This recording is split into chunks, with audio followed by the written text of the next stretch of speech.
Hello सांग माने आशा करूछु आपण माने समस्ते भलरे थिबे।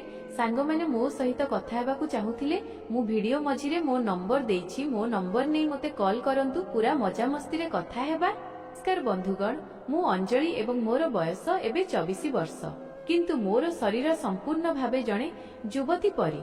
मोर विवाह एबे 1 वर्ष पूर्वे होईछि एवं मोर उच्चता 4 रु अधिक एवं मोर संतारार स्तनर साइज मध्यर। किंतु एबे मोते एमिति लागुछि कि एही सौंदर्य एबे मोर कौनसी कामर नुहे। बंधुगण, मोर स्वामी विकास एक प्राइवेट बैंकर वरिष्ठ अधिकारी। बयस रे मुठारु 12 वर्ष बड़ एवं तांको चाकिरी कारणरू आमे हमर छोट गाँरु सहर को आसीगलु। मोर सासु ससुर एबे भी गाँ रे ही रहंती। सत कहिबाकू गले मु मो स्वामी को भल पाई कि नुहे, बरं तांकर सुरक्षित चाकिरी एवं भल रोजगार देखि विवाह करिथिली। मु सहर रे रहिबाकू चाहुथिली, भल पोशाक पिंधिबाकू चाहुथिली, बड़ बड़रे शॉपिंग करिबाकू चाहुथिली। मोते लागुथिला कि पैसा रे जीवनर सबु स्वप्न पूरण होई पारिबो। मु गोरी चिट्टी अटे, समस्ते मोते सुंदरी कहंती। मोर लंबा कला केश एवं बड़ बड़ आखि समस्तंक ध्यान टाणी थाए। किंतु मो स्वामी विकास देखिबाकू कुल साधारण, रंग साबना, उच्चता कम एवं टिके मोटा मध्य। जेतेबेले आमे साथी होई चालू, लोके आश्चर्य रे देखंती कि आमे दुहे एकाठी केमिति अछु। आमर फ्लैट सहरर भल अंचल रे अछि, कौनसी सासु ससुरंक झमेला नाही, कौनसी संपर्कियंक हस्तक्षेप नाही। बस मु एवं मो स्वामी, सबु किछि सेमिति ही थिला जेमिति मु भाबिथिली। बस गोटिए जिनिस को छाड़ी मोते मो स्वामींक चेहरा पसंद नथिला, तांकर स्पर्श भल लागु नथिला। एक संध्यारे मु टीवी देखुथिली, जेतेबेले मो स्वामी विकास घर को आसिले। तांको सहित जणे लंबा चौड़ा सुंदर युवक थिला। अंजलि, ए हेउछि राहुल, मो मामुंको पुओ। आईटी पाठ पढ़ा सारी एबे एठी चाकिरी करिवो। जे पर्यंत एहार कोनोसी भल रहिबा जागा मिली नाही, एठी रहिबो, मो स्वामी परिचय कराइले। राहुल लिंक करी नमस्कार कला। तार चेहरार गोटिए झलक मो हृदयर स्पंदन बढ़ाई देला।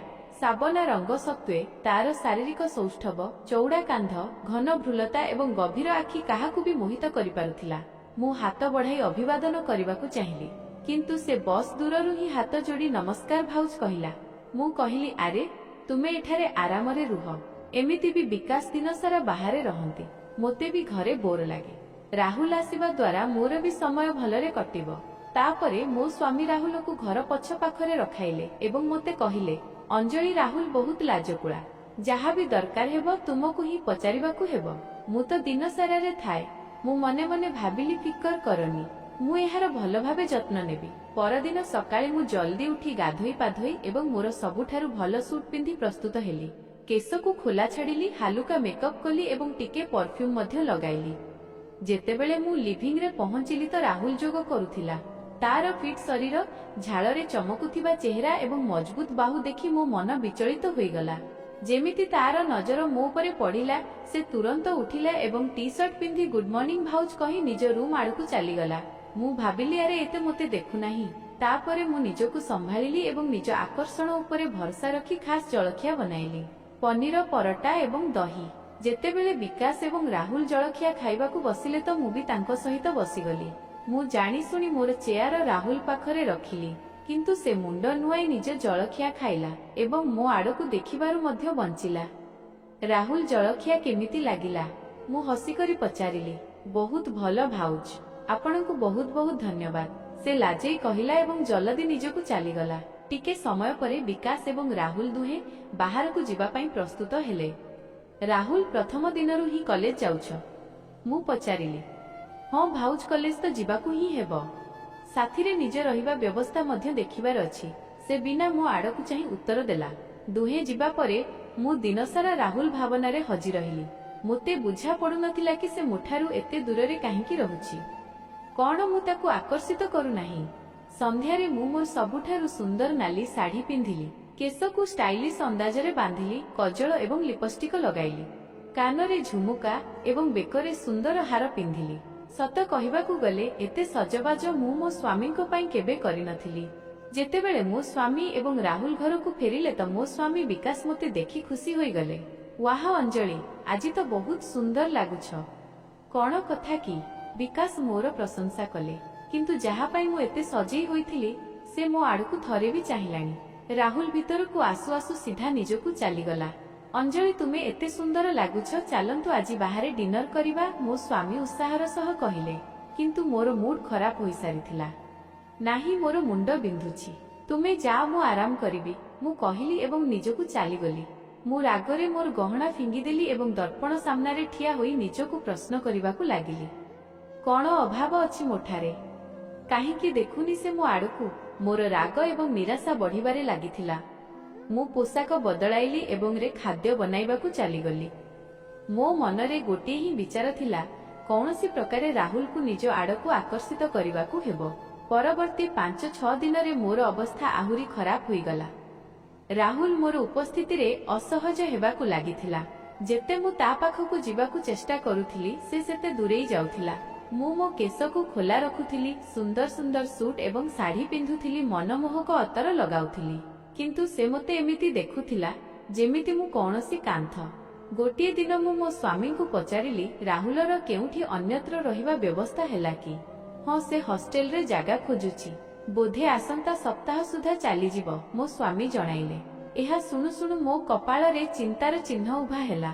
ବସ୍ ଗୋଟିଏ ସପ୍ତାହ, ଯଦି ରାହୁଲ ଚାଲିଯିବ ତ ମୁଁ ତାକୁ କେମିତି ପାଇବି? ମୋତେ ଶୀଘ୍ର କିଛି କରିବାକୁ ହେବ, ନଚେତ୍ ସେ ମୋ ଜୀବନରୁ ସବୁଦିନ ପାଇଁ ଦୂରେଇ ଯିବ। ପରଦିନ ସକାଳେ ଯେତେବେଳେ ମୋ ସ୍ୱାମୀ ଅଫିସ ଚାଲିଗଲେ, ମୁଁ ଏକ ଯୋଜନା ବନାଇଲି। ମୁଁ ଛାତ ଉପରକୁ ଗଲି ଏବଂ ଫେରିବା ସମୟରେ ପାହାଚରୁ ଜାଣିଶୁଣି ଖସିଗଲି। ମୋର ଚିତ୍କାର ଶୁଣି ରାହୁଲ ଦୌଡ଼ି ଆସିଲା। ଭାଉଜ, କ'ଣ ହେଲା? ଆପଣ ଠିକ୍ ଅଛନ୍ତି ତ? ତାର ଚେହେରାରେ ପ୍ରକୃତ ଚିନ୍ତା ଥିଲା। ରାହୁଲ, ମୋ ଗୋଡ଼ ବହୁତ ବିନ୍ଧୁଛି, ମୁଁ କଷ୍ଟରେ କହିଲି। ରାହୁଲ ବିନା କୌଣସି ଦ୍ୱିଧାରେ ମୋତେ ନିଜ କୋଳରେ ଉଠାଇ ନେଲା ଏବଂ ତଳକୁ ନେଇଗଲା। ତାର ଛାତିରେ ଲାଗି ମୋ ହୃଦୟ ଜୋରରେ ଧଡ଼କଉଥିଲା। ସେହି ସମୟରେ ମୁଁ ଚାହୁଁଥିଲି କି ଏହି ମୁହୂର୍ତ୍ତ କେବେ ଶେଷ ନ ହେଉ। ମୋ ସ୍ୱାମୀଙ୍କୁ ଫୋନ୍ କରି ରାହୁଲ ମୋତେ ତୁରନ୍ତ ଡାକ୍ତରଖାନା ନେଇଗଲା। ଡାକ୍ତର ପରୀକ୍ଷା କଲେ ଏବଂ କହିଲେ କି ମୋର ଗୋଇଠି ମକଚି ଯାଇଛି ଏବଂ କମରେ କମ୍ 15 ଦିନ ପର୍ଯ୍ୟନ୍ତ ମୋତେ ଆରାମ କରିବାକୁ ହେବ। ଗୋଇଠିରେ ପ୍ଲାଷ୍ଟର କରିବାକୁ ହେବ ଏବଂ ଆପଣଙ୍କୁ ବିଛଣାରେ ଆରାମ କରିବାକୁ ହେବ, ଡାକ୍ତର କହିଲେ। ଘରକୁ ଫେରିବା ପରେ ମୋ ସ୍ୱାମୀ ଚିନ୍ତିତ ଥିଲେ। ଏବେ ମୁଁ ତୁମର ଯତ୍ନ କେମିତି ନେବି? ମୁଁ ତ ଦିନସାରାରେ ଥାଏ, ରାହୁଲ ତୁରନ୍ତ କହିଲା। ଭାଇ, ଆପଣ ଚିନ୍ତା କରନ୍ତୁ ନାହିଁ, ମୁଁ ଏଇଠି ରହି ଭାଉଜଙ୍କ ଯତ୍ନ ନେଇଯିବି। କିନ୍ତୁ ତ କଲେଜ? ମୋ ସ୍ୱାମୀ ପଚାରିଲେ। କିଛି କଥା ନାହିଁ, ସେମିଷ୍ଟର ଏବେ ଆରମ୍ଭ ହୋଇଛି, କିଛି ଦିନ ଛାଡ଼ିଦେବି, ଭାଉଜଙ୍କ ସ୍ୱାସ୍ଥ୍ୟ ଅଧିକ ଜରୁରୀ, ରାହୁଲ କହିଲା। ମୋ ଚେହେରାରେ ହସ ଆସିଗଲା। ମୋର ଯୋଜନା କାମ କରିଗଲା। ଏବେ ରାହୁଲକୁ ମୋର ଯତ୍ନ ନେବାକୁ ହେବ, ମୋ ପାଖରେ ରହିବାକୁ ହେବ। ଏହାର ଅର୍ଥ ମୋ ପାଖରେ ତାକୁ ନିଜର କରିବା ପାଇଁ ପୁରା 15 ଦିନ ଥିଲା। ପରଦିନ ସକାଳେ ଯେତେବେଳେ ମୋ ସ୍ୱାମୀ ଅଫିସ ଚାଲିଗଲେ ତ ମୁଁ ରାହୁଲକୁ ଡାକିଲି, ରାହୁଲ, ଟିକେ ଏଠାକୁ ଆସିବୁ। ସେ ମୋ ରୁମ୍ କବାଟ ପାଖରେ ଛିଡ଼ା ହୋଇଗଲା। ଭିତରକୁ ଆସିବାକୁ କୁଣ୍ଠିତ ହେଉଥିଲା। କ'ଣ ହେଲା ଭାଉଜ? କିଛି ଦରକାର ଥିଲା? ମୁଁ କହିଲି, ରାହୁଲ, ମୋତେ ବହୁତ ବୋର୍ ଲାଗୁଛି। କ'ଣ ତୁମେ ମୋତେକୁ ନେଇଯିବ? ମୁଁ ଏଠାରେ ଏକୁଟିଆ ପଡ଼ି ପଡ଼ି ପାଗଳ ହୋଇଯିବି, ମୁଁ ନିଜ ଆଖିରେ ମିନତି ଭରି କହିଲି। ଭାଉଜ, ଡାକ୍ତର ଆପଣଙ୍କୁ ଆରାମ କରିବାକୁ କହିଛନ୍ତି, ବିଛଣାରୁ ଉଠିବା ଠିକ୍ ହେବନି। ଆପଣ କୁହନ୍ତୁ ଆପଣଙ୍କୁ କ'ଣ ଦରକାର, ମୁଁ ଆଣିଦେବି, ସେ କବାଟ ପାଖରୁ ହିଁ କହିଲା। ମୁଁ ନିରାଶ ହୋଇ କହିଲି, କିଛି ନାହିଁ, ବସ୍ ଟିକେ ପାଣି ଦେଇଦିଅ। ସେଇ ପାଣି ଗ୍ଲାସ୍ ଟେବୁଲ ଉପରେ ରଖିଲା ଏବଂ ଚାଲିଗଲା। ମୁଁ ରାଗରେ ଭରିଗଲି। ଯାହା ପାଇଁ ମୁଁ ମୋର ଗୋଇଠି ଭାଙ୍ଗିଥିଲି, ସେ ତ ମୋକୁ ଆସିବାକୁ ବି ଡରୁଥିଲା। ପରଦିନ ମୁଁ ମୋ ଶାଢ଼ୀର ପଣତ ଜାଣିଶୁଣି ଚଟାଣରେ ପକାଇଦେଲି ଏବଂ ଜୋରରେ ରାହୁଲକୁ ଡାକିଲି। ରାହୁଲ, ଜଲ୍ଦି ଆସ। ସେ ଦୌଡ଼ି ଆସିଲା। କ'ଣ ହେଲା ଭାଉଜ? ମୁଁ ନିଜ ବିଛଣାରୁ ଓହ୍ଲାଇବାକୁ ଚେଷ୍ଟା କରୁଥିଲି, କିନ୍ତୁ ଗୋଡ଼ରେ ଯନ୍ତ୍ରଣା ହେଉଛି। ସାହାଯ୍ୟ କରିବ? ମୁଁ ମୋ ହାତ ତା ଆଡ଼କୁ ବଢ଼ାଇଲି। ରାହୁଲ ମୋ ଆଡ଼କୁ ଦେଖିଲା, ତାପରେ ମୋ ହାତ ଧରିଲା ଏବଂ ମୋତେ ସାହାରା ଦେବା ପାଇଁ ନିଜ କାନ୍ଧ ଆଗକୁ କଲା। ମୁଁ ମୋ ହାତ ତା କାନ୍ଧରେ ରଖିଲି ଏବଂ ଜାଣିଶୁଣି ତା ପାଖକୁ ଟାଣି ହୋଇଗଲି। ମୋ ଶରୀର ତା ଶରୀରରେ ଲାଗିଗଲା। ମୋ କେଶ ତା ଚେହେରାକୁ ଛୁଉଁଥିଲା। ମୋତେ ତାର ନିଶ୍ୱାସ ତେଜ ହେଉଥିବା ଅନୁଭବ ହେଲା। ମୋ ହୃଦୟ ଧଡ଼କଉଥିଲା। କମରେ କମ୍ ତା ଶରୀର ଉପରେ ତ ମୋର ପ୍ରଭାବ ପଡ଼ୁଥିଲା, କିନ୍ତୁ ସେ ଜଲଦି ମୋତେ ସାହାରା ଦେଇ ବିଛଣାରେ ବସାଇଦେଲା ଏବଂ ପଛକୁ ହଟିଗଲା। ଭାଉଜ, ଆପଣଙ୍କୁ କୌଣସି ଜିନିଷ ଦରକାର ହେଲେ ବସ୍ ଡାକ ଦିଅନ୍ତୁ, ମୁଁ ଆସିଯିବି, କିନ୍ତୁ ଦୟାକରି ଏକୁଟିଆ ଉଠିବାକୁ ଚେଷ୍ଟା କରନ୍ତୁ ନାହିଁ, ସେ କହିଲା ଏବଂ ଜଲ୍ଦି ରୁମ୍ ବାହାରକୁ ଚାଲିଗଲା। ମୁଁ ପ୍ରତିଦିନ କୌଣସି ନା କୌଣସି ବାହାନା କରି ତାକୁ ନିଜ ପାଖକୁ ଡାକିଲି, କେବେ ପାଣି ପାଇଁ, କେବେ ମୋବାଇଲ ଦେବା ପାଇଁ, ତ କେବେ କେବଳ କଥା ହେବା ପାଇଁ। प्रतिथर से सेठाकू आसे किंतु यथाशीघ्र रूम बाहरकू बाहरी जाए। गोटिए दिन मु सीधा बिछणारू ओह्लाई तळे पड़गली एवं जोर कांदिबाकू लागिली। राहुल दौड़ी आसिला एवं मते देखि घाबरेई गला। भाउज आपण ठीक अछंती तो? से मते उठाइबा पाई नहीं पचारिला। एथर मु ता हाथ धरी निज आड़कू टाणिली। से संतुलन हराई मो उपरे पड़ू पड़ू बंचीगला। भाउज एहा आपण कोन करूछंती? ता आखिरे डर थिला। राहुल मो पाखकू आस, मु तुमको किछि कहिबाकू चाहुछि। मु तार हाथ मो ओठ पाखकू नेई कहिली। से एक झटकारे पछकू हटिला एवं मोते बिना छुई उठिबारे साहाय्य कला। भाउज बोधे आपण औषधर प्रभावरे टिके दुर्बल अनुभव करूछंती। मु आपणक पई पानी आनुछि, से कही रूम बाहरकू दौड़ी गला। मोते बहुत लाज अनुभव हैला। कौन से मोते पसंद करे नाही, कौन मु ता पई एते आकर्षणीय नुहे। 15 दिन बीतीगला एवं मोर प्लास्टर बाहरी गला। डाक्तर कहिले कि मु एबे संपूर्ण सुस्थ। मो स्वामी विकासंकु बहुत खुशी लागिला, किंतु मु भीतरु भांगी पड़िथिली।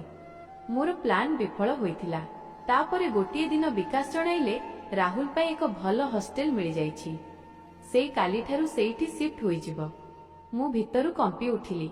बास गोटिए दिन एबे तो मोते किछि बड़ ही करिबाकू हेबो। सेही रातिरे मो स्वामींकरु फोन आसिला कि तांकु विलंब हेबो। घरे केवल मु एवं राहुल थिलु।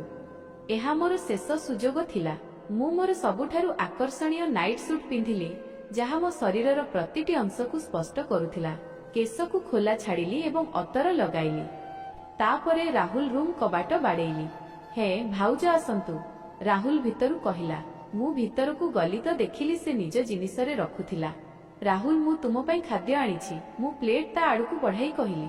से मुंड टेकी मते देखिला एवं तुरंत नजर नुआई देला। भाउज, प्लेट से टेबुल उपरे रखि दियंतु, मु टिके समय परे खाई नेबी। से बिना मो आड़कू चाहि कहिला, अरे एबे कोन प्याक करूछ? एते जल्दी कोन अछि? आउ किछि दिन रहि जा। मु ता पाखकू जाई कहिली, नाही भाउज, काली मोर कॉलेज आरंभ हेउछि एवं हॉस्टेल रे जागा मध्ये मिली जाइछि। से मुठारु दूरेई जाई कहिला। मु जानी सुनी खाइबा प्लेट पकाई देली। अरे क्षमा करिवो, मु नेंकरी कहिली एवं पाखकू जाई तार हाथ धरि नेली। राहुल, तुमे बुझु नाह। मु ता आखिरे आखि मिसाई कहिली। राहुल निज हाथ छड़ाइला एवं किछि पाद पछकू हटिगला।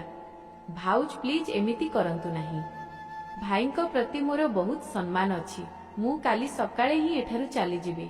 से दृढ़तार सह कहिला। मोते एते लाज अनुभव हेला कि मु सेठारु दौड़ी निजकू गली एवं कबाट बंद करी जोररे कांदिबाकू लागिली। एते चेष्टा सत्वे मु ताकू पाई पारिली नाही। से मो जीवनरु जाउथिला, किंतु मु हार मानिबाकू नथिली। मो मुंडरे एक नुआ योजना आसुथिला। सेही रातिरे मु कड़ लेउटाउथिली। राहुलर कठोर शब्द मो कानरे गुंजरित हेउथिला। सकाळे जेतेबेळे आखि खोलिला तो मो स्वामी आगरु उठी सारिथिले एवं सुटकेस पैक करुथिले। आरे उठीगल तुमे, मु तुमको न उठाई प्रस्तुति करुथिली। विकास हसी हसी कहिले। मु आखि मळी पचारिली, केउठिकी जाउछ? मोते हठात बैंक कामरे मुंबई जिबाकू पड़ुछि। 2-3 दिन लागिबो। मु तुमको कहिथिली मने नाही। मो हृदय जोररे धड़केइला। मो स्वामी जीवा अर्थ थिला घरे केवल मु एवं राहुल। मो पाई एहा एक शेष सुजोग थिला। तुम गोड़ एबे ठीक अछि, तथापि अधिक दौड़ा दौड़ी करिवनी। राहुल अछि ना, किछि भी दरकार हेले ताकू कहिदेबो। विकास मो मथारे आदररे हाथ बुलाई कहिले। मु केवल हसी देली। मो मुंडरे तो राहुल सहित बिताइबाकू थिबा समयर योजना सबु बनिबारे लागिथिला। मो स्वामी बाहरकू जाई राहुल सहित कथा हेबाकू लागिले। मु कौन डेरी सुनिली। राहुल, मु 2-3 दिन पई बाहरकू जाउछि। अंजलिर जत्न नेबु, विकास कहूथिले। भाई, जदि आपणकर कौनसी आपत्ति नथांता तेबे मु काली ही हॉस्टेल शिफ्ट होई जानती। सेठारे रूम मिली जाइछि, राहुल कहिला। मो निश्वास अटकी गला। राहुल काली ही जिबाकू चाहुथिला। कौन हेला? सबु ठीक अछि तो? एठी किछि असुविधा अछि कि? विकास पचारिले। नाही भाई, सेमिति किछि कथा नुहे। बास मोर क्लासेस आरंभ होई गलानी एवं हॉस्टेल कॉलेज पाखरे। राहुल मिछ कहिला। ठीक अछि, तू जिबाकू चाहुछु तो या, किंतु आजि मु नाही तो कमरे कम आजि अंजलिर जत्न नै जा, विकास कहिले। विकास जिबा परे मु मोर सबुठारु भल पोशाक पिंधिली, केश सजाइली एवं हालुका मेकअप कली। मो पाखरे एबे केवल गोटिए ही दिन थिला। मु राहुल को डाकिली। ହଁ ଭାଉଜ କିଛି ଦରକାର ଥିଲା। ସେ କବାଟ ପାଖରୁ ହିଁ ପଚାରିଲା, ରାହୁଲ ଭିତରକୁ ଆସ, ମୋତେ ତୁମ ସହିତ କିଛି କଥା ହେବାର ଅଛି। ମୁଁ ଗମ୍ଭୀର ସ୍ୱରରେ କହିଲି। ରାହୁଲ ସଂକୋଚ କରି ଭିତରକୁ ଆସିଲା, କିନ୍ତୁ କବାଟ ପାଖରେ ହିଁ ଛିଡ଼ା ହୋଇ ରହିଲା। ଶୁଣ ରାହୁଲ, ମୁଁ ସିଧା କଥାକୁ ଆସୁଛି। ମୁଁ ମୋ ସ୍ୱରରେ ଆତ୍ମବିଶ୍ୱାସ ଭରି କହିଲି। ମୁଁ କହିଲି, ରାହୁଲ ମୋ ଆଡ଼କୁ ଚାହଁ, ମୋ ଆଖିରେ ଆଖି ମିଶାଅ ଏବଂ କୁହ ମୁଠାରେ କ'ଣ ଅଭାବ ଅଛି। ମୁଁ ଏତେ ସୁନ୍ଦରୀ, ଶରୀରରୁ ସମ୍ପୂର୍ଣ୍ଣ ଭରପୁର।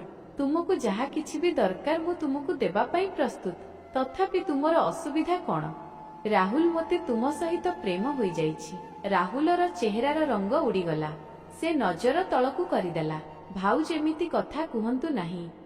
ମୁଁ ଭାଇଙ୍କୁ ବହୁତ ସମ୍ମାନ କରେ। ମୁଁ ତାକୁ ମଝିରୁ ଅଟକାଇଲି। ମୋତେ ଜଣାଅଛି ତୁମେ କ'ଣ କହିବାକୁ ଚାହୁଁଛ, କିନ୍ତୁ ଥରେ ମୋ କଥା ଶୁଣିନିଅ। ମୁଁ ମୋ ସ୍ୱାମୀଙ୍କୁ ଭଲ ପାଇକି ନୁହେଁ, ବରଂ ତାଙ୍କର ସୁରକ୍ଷା ଏବଂ ପଇସା ପାଇଁ ବିବାହ କରିଥିଲି। ମୋତେ ତାଙ୍କ ସହିତ କୌଣସି ଖୁସି ମିଳେ ନାହିଁ।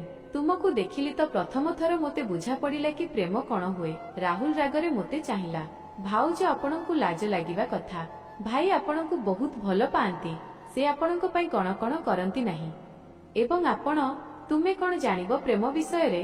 ମୁଁ ଭାବୁକ ହୋଇ କହିଲି, ଯଦି ତୁମେ ମୋତେ ଚାହୁଁ ତେବେ ମୁଁ ବିକାଶକୁ ଛାଡ଼ିପାରିବି। ମୋ ପାଖରେ ପଇସା ଅଛି। ଆମେ ଦୁହେଁ କେଉଁଆଡ଼େ ବି ଯାଇପାରିବା। ନୂଆ ଜୀବନ ଆରମ୍ଭ କରିପାରିବା। ରାହୁଲ ଚେହେରାରେ ଅବିଶ୍ୱାସ ଏବଂ ରାଗର ଭାବ ଉଭା ହେଲା। ସେ ପାଦ ବଢ଼ାଇ ମୋତେ ଜୋରରେ ଗୋଟିଏ ଚାପୁଡ଼ା ମାରିଲା।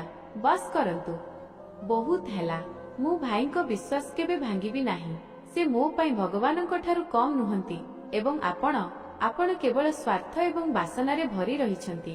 ଆପଣ ପ୍ରେମ ନାମରେ ଏକ କଳଙ୍କ। ମୋ ଗାଲରେ ଚାପୁଡ଼ାର ଚିହ୍ନ ଥିଲା, କିନ୍ତୁ ସେଥିରୁ ଅଧିକ ମୋର ଅହଙ୍କାରକୁ ଆଘାତ ଲାଗିଥିଲା। ତୁମକୁ ଏସବୁ ମହଙ୍ଗା ପଡ଼ିବ, ମୁଁ ପିତା ସ୍ୱରରେ କହିଲି। ମୋତେ ଧମକ ଦିଅନ୍ତୁ ନାହିଁ ଭାଉଜ। ମୁଁ କାଲି ସକାଳେ ହିଁ ଏଠାରୁ ଚାଲିଯିବି, ରାହୁଲ କହିଲା ଏବଂ ରୁମ୍ ବାହାରକୁ ଚାଲିଗଲା। ରାତି ହେବା ଯାଏଁ ମୁଁ ମୋର ହାର ମାନିନଥିଲି। ମୁଁ ମୋ ପାଖରେ ରଖିଥିବା ଏକ୍ସଟ୍ରା ଚାବି ଉଠାଇଲି ଏବଂ ରାତି 12ଟା ବେଳେ ଯେତେବେଳେ ଘରେ ସବୁ ନିଶୁନ ଥିଲା, ଚୁପକିନା ରାହୁଲ ରୁମ୍ କବାଟ ଖୋଲିଲି। ରେ ଅନ୍ଧାର ଥିଲା। ମୁଁ ଧୀରେ ଧୀରେ ତା ବିଛଣା ଆଡ଼କୁ ବଢ଼ିଲି। ସେ ଗଭୀର ନିଦରେ ଶୋଇଥିଲା। ମୁଁ ଚାଦର ଉଠାଇ ତା ପାଖରେ ଶୋଇଗଲି ଏବଂ ତାକୁ କୋଳେଇ ନେଲି। ଅଚାନକ ଲାଇଟ୍ ଜଳି ଉଠିଲା ଏବଂ ମୁଁ ଚମକି ପଡ଼ିଲି। କବାଟ ପାଖରେ ରାହୁଲ ଠିଆ ହୋଇଥିଲା। ମୁଁ ଘାବରେଇ ଯାଇ ମୋ ପାଖରେ ଦେଖିଲି ତ ପାଇଲି କି ମୁଁ ଯାହାକୁ କଳେଇଥିଲି ସେ ରାହୁଲ ନୁହେଁ, ବିକାଶ ମୋ ସ୍ୱାମୀ ଥିଲେ। ବିକାଶ, ତୁମେ ତ ମୁମ୍ବାଇ ଯାଇଥିଲ ନା? ମୋ ସ୍ୱର କମ୍ପୁଥିଲା। ବିକାଶ ଉଠି ବସିଗଲେ। ତାଙ୍କ ଚେହେରାରେ ଏକ ଅଦ୍ଭୁତ ହସ ଥିଲା। ନାହିଁ ଅଞ୍ଜଳି, ମୁଁ କେଉଁଆଡ଼େ ଯାଇନଥିଲି। ଏସବୁ ଏକ ନାଟକ ଥିଲା, ବିକାଶ ଶାନ୍ତ ସ୍ୱରରେ କହିଲେ। କ'ଣ ମାନେ? ମୁଁ ବୁଝିପାରୁନି। ମାନେ ଏହା କି ରାହୁଲ ମୋତେ ପ୍ରଥମ ଦିନରୁ ହିଁ କହୁଥିଲା କି ତୁମେ ତା ସହିତ କ'ଣ କରୁଛ? ପ୍ରଥମେ ତ ମୋତେ ବିଶ୍ୱାସ ହେଲାନି। ମୁଁ ତା ଉପରେ ହିଁ ସନ୍ଦେହ କଲି, କିନ୍ତୁ ତାପରେ ମୁଁ ତୁମର କାରନାମା ନିଜ ଆଖିରେ ଦେଖିଲି। ମୋ ସ୍ୱାମୀ କହିଲେ, ରାହୁଲ ଲାଇଟ୍ ଜଳାଅ। ବିକାଶ ଡାକ ଦେଲେ। ପୁରାର ଲାଇଟ୍ ଜଳିଗଲା ଏବଂ ମୁଁ ଦେଖିଲି କି ଏକ କୋଣରେ ଗୋଟିଏ କ୍ୟାମେରା ସେଟ୍ କରାଯାଇଥିଲା। ଆମେ ତୁମର ପ୍ରତିଟି କାର୍ଯ୍ୟକଳାପ ରେକର୍ଡ କରିଦେଇଛୁ ଅଞ୍ଜଳି।